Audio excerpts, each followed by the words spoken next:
downgrading some drug crimes from felonies to misdemeanors. You know, about 3 weeks ago, Oklahomans passed state questions 780 and 781 in favor of criminal justice reform.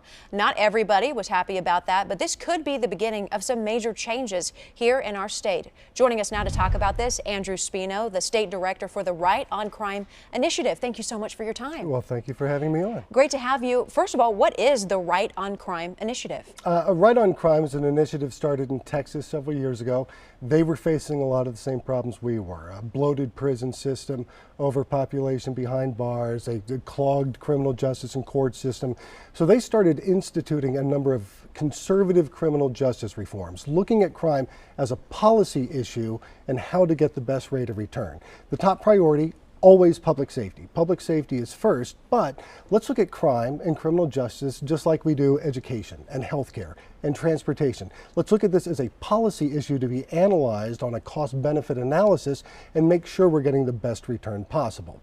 They instituted in Texas a number of these changes. What they found was that their expenses went way down. Public safety was unaffected, and now they want to bring these reforms to other parts of the country, starting with Oklahoma. And it's a good place to start because we have some very distinct problems in Oklahoma. We have a major prison overcrowding problem, especially when it comes to women, a very high incarceration rate, men as well, minorities, we also know about that too. Does this make you a government employee now? I am not a government employee. Okay. No. This is a private initiative, and actually it's funded by the Texas Public Policy Foundation, which is Texas's version of OCPA, the Council on Public Affairs here in Oklahoma. But talking about Oklahoma's problems specifically, which you mentioned, the United States is only second in the world for putting women behind bars, second only to Thailand. In the United States, Oklahoma puts more women behind bars than any other state in the country. We have the second highest incarceration rate overall. That should tell us something in Oklahoma is not working correctly. We're putting too many people behind bars, and the problem is it's tremendously expensive.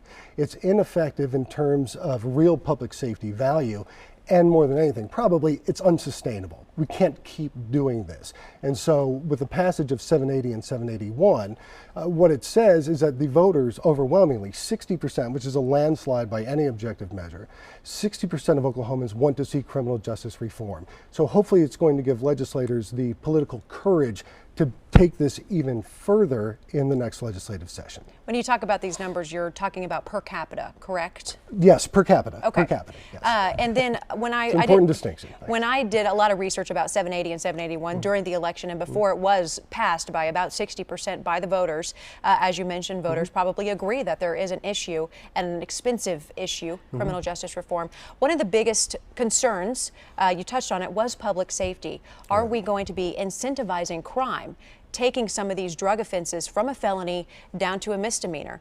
If I'm a criminal and I have a bit of a drug habit, am I going to think, well, you know, I'm only going to be slapped with a misdemeanor. I'm not going to have that felony on the record. I might as well continue my drug habit. What would you say to those people who voted against this, who are concerned that this is going to incentivize not only the drug crimes, but also the property crime? Well, that's a good question because you bring up several good points, which the Oklahoma City Fraternal Order of Police brought up as well. Now, before I talk about the differences, let's talk about what we have in common with the Fraternal Order of Police. Number one, public safety is paramount. Number two, the Fraternal Order of Police, they want criminal justice reform. They can see the same problems where we're putting mentally ill people behind bars. We're treating addiction through incarceration. They see the same problems. What they disagreed with was the mechanics of this state question.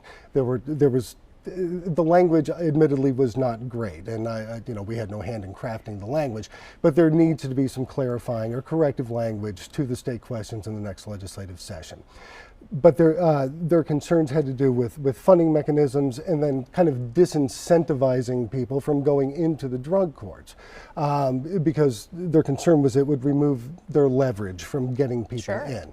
And they make some excellent points. That's part of the corrective language that needs to be made. But the data overwhelmingly shows that positively incentivizing getting into the drug courts, by expunging a criminal record for someone who successfully completes a closely monitored rehab program, is equally effective as strong arming someone into getting into the drug court or the veterans court with the threat of prison. And you know, mental illness is a huge problem, as we know. And finally, we're really starting to address that in terms of incarceration, how expensive and how ineffective it is. And drug addiction is on that spectrum of mental illness.